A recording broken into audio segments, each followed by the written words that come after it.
بسم اللہ الرحمن الرحیم۔ السلام علیکم ورحمۃ اللہ وبرکاتہ۔ آپ دیکھ رہے ہیں یوٹیوب چینل اور میرا نام علی ظفر ہے۔ احساس ذمہ داری کیا چیز ہے، آج ہم اس پر بات کریں گے تھوڑی انشاءاللہ، اور توجہ سے سنیے، چونکہ احساس ذمہ داری جو ہے یہ آپ کی شخصیت کو نکھارتی ہے، آپ کے کردار کو ٹھیک کرتی ہے۔ انسان کی شخصیت کا یہ وہ پہلو ہے جو دوسروں کی نظر میں آپ کا مقام بنانے میں سب سے زیادہ اہم کردار ادا کرتا ہے۔ اگر کسی شخص میں لاابالی پن پایا جاتا ہے، مطلب سستی پائی جاتی ہے، تو اسے معاشرے میں کوئی مقام حاصل نہیں ہوتا، اسے نکما اور نکٹھو سمجھا جاتا ہے۔ جب انسان کو ذمہ داری اپنے سر پر لے لے تو اسے نبھانے کی ہر ممکن کوشش کرنا اس شخص کا فرض بن جاتا ہے۔ بعض ذمہ داریاں ایسی ہوتی ہیں جن کا بوجھ اٹھانے یا نہ اٹھانے سے اسے کوئی اختیار تو نہیں ہوتا۔ مثلا اگر کسی کے والدین خدا نخواستہ فوت ہو جائیں تو چھوٹے بہن بھائیوں کی ذمہ داری اس پر آ پڑتی ہے۔ اس معاملے میں انسان کا طرز عمل کیا ہونا چاہیے؟ اس کا طرز عمل یہ ہونا چاہیے کہ وہ اس ذمہ داری کو پوری طرح ادا کرنے کی آخری حد تک کوشش کرے اور اس سلسلے میں اللہ تعالیٰ سے دعا کرتا رہے۔ دوسری قسم کی ذمہ داریاں وہ ہوتی ہیں جنہیں اٹھانے کا اختیار انسان کے پاس ہوتا ہے۔ مثلا ایک شخص کسی بچے کو گود لے لے اور اس کی پرورش کی ذمہ داری لے سکتا ہے۔ ایسی ذمہ داریوں کو اٹھانے سے پہلے ہر شخص کو اچھی طرح یہ سوچ لینا چاہیے کہ کیا میں اس ذمہ داری کو اٹھانے کا اہل ہوں یا نہیں، کیا مستقبل میں میرے حالات میں کوئی ایسی تبدیلی متوقع ہے جس کے نتیجے میں یہ ممکن ہے کہ میں اپنی ذمہ داری کو پورا نہ ادا کر سکوں۔ ایسی صورت میں انسان کو یہ ذمہ داری اٹھانی ہی نہیں چاہیے۔ بعض اوقات انسان کی ایک ذمہ داری ایک انسان کی ذمہ داری اٹھا کر دوسرے سے کو وعدہ کر لیتا ہے۔ اس معاملے میں ہمارے دین کا کیا حکم ہے کہ وعدے کو ضرور پورا کیا جائے؟ کبھی کبھار ایسی صورتحال بھی پیدا ہو جاتی ہے کہ حالات کی تبدیلی کے باعث کوئی شخص وعدہ پورا کرنے سے قاصر رہتا ہے، تو ایسی صورتحال میں اسے چاہیے کہ وہ ان لوگوں کو اس بات پر فوراً اطلاع دے کہ اس مجبوری کی وجہ سے یہ وہ ذمہ داری پوری نہیں کر سکتا، بلکہ آخری موقع پر کسی کو جواب دینا اخلاق کے اعتبار سے بہت گری ہوئی حرکت ہے۔ اپنی دنیاوی ذمہ داریوں کے ساتھ ساتھ ہر شخص کو یہ جان لینا چاہیے کہ اس شخص کے اوپر کچھ ذمہ داریاں اللہ تعالیٰ کی طرف سے بھی عائد ہوتی جن کا حساب اسے مرنے کے بعد دینا ہوگا۔ ہر انسان پر یہ لازم ہے کہ وہ ان ذمہ داریوں کو جانے اور انہیں پورا کرنے کی کوشش کرے، اور جو لوگ اس سے غفلت برتتے ہیں یا اس سے بھاگتے ہیں وہ دنیا میں کتنے ہی بڑے ذمہ دار اور عہدوں پر فائز کیوں نہ ہوں، اللہ کے ہاں ان کی کوئی حیثیت نہیں ہوتی۔ ان ذمہ داریوں میں سب سے بڑی ذمہ داری آپ کی اولاد، آپ کی اس اولاد کی تربیت۔ ان ذمہ داریوں میں سب سے بڑی ذمہ داری علم دین کا حاصل کرنا، حصول علم اور اللہ کی وحدانیت اور عقیدہ توحید کا علم حاصل کرنا، یہ آپ کی ذمہ داریوں میں ایک بڑی ذمہ داری ہے۔ بعض لوگ دنیاوی علوم کی خاطر بہت لمبا سفر کرتے ہیں، بعض لوگ دنیاوی علوم کے حصول کے لیے اپنی ساری زندگی کی انت تک جو محنتیں ہیں وہ لگا دیتے ہیں، اپنی پوری زندگی محنت کرتے ہیں، لیکن ان کو اس کا کوئی خاطر خواہ کو فائدہ نہیں ہوتا۔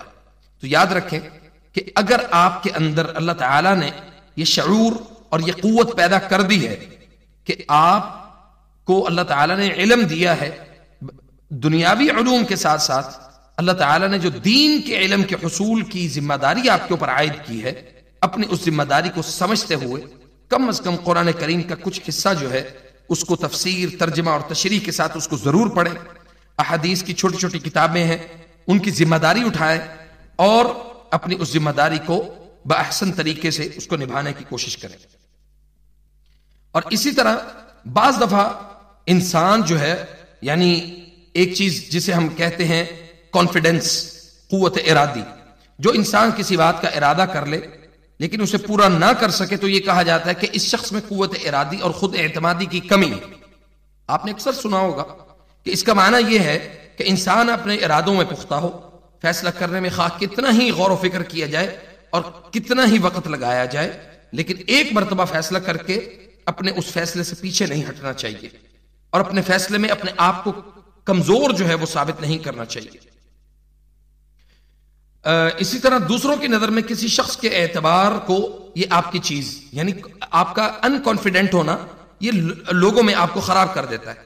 اسی طرح جس شخص کو یعنی مثال کے طور پہ آپ کو اپنے اوپر اعتماد نہ ہو تو آپ دوسروں پر بھی اعتماد کرنے سے گریز کرتے ہیں، آپ دوسروں سے بھی بھاگتے ہیں.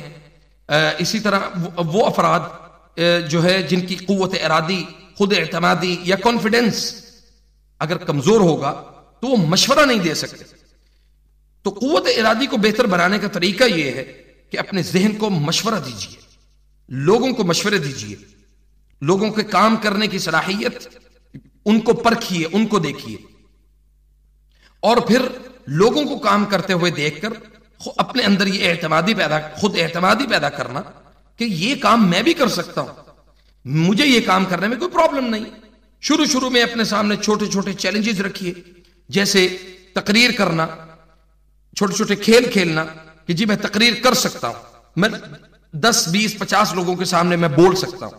چھوٹے چھوٹے کھیل کھیلنا، اور اسی طرح کسی بڑے آفیسر کے سامنے اپنی گفتگو کو پورے اعتماد بنانا، یہ چھوٹے چھوٹے کام ہیں، چھوٹے چھوٹے چیلنجز ہیں.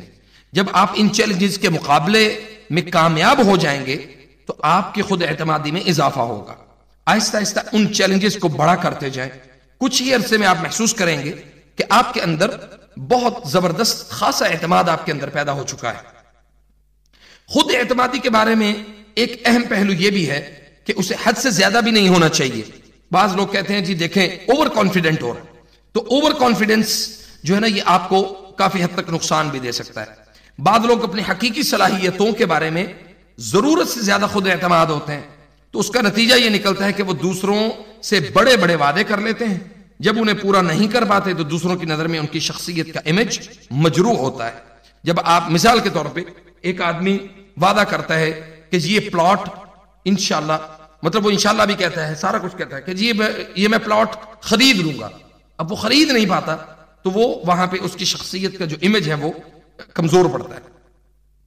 جب آپ میں خود اعتمادی کی کمی ہو تب تو خود کو اوور کانفیڈنٹ محسوس کرنے میں کوئی حرج نہیں، لیکن جب آپ نارمل ہو جائیں تو اپنی صلاحیتوں کا حقیقی تجزیہ کیجئے، انالیسس کیجئے، جس میں صحیح معنوں میں اپنی خوبیوں اور خامیوں کا معائنہ کیا جائے.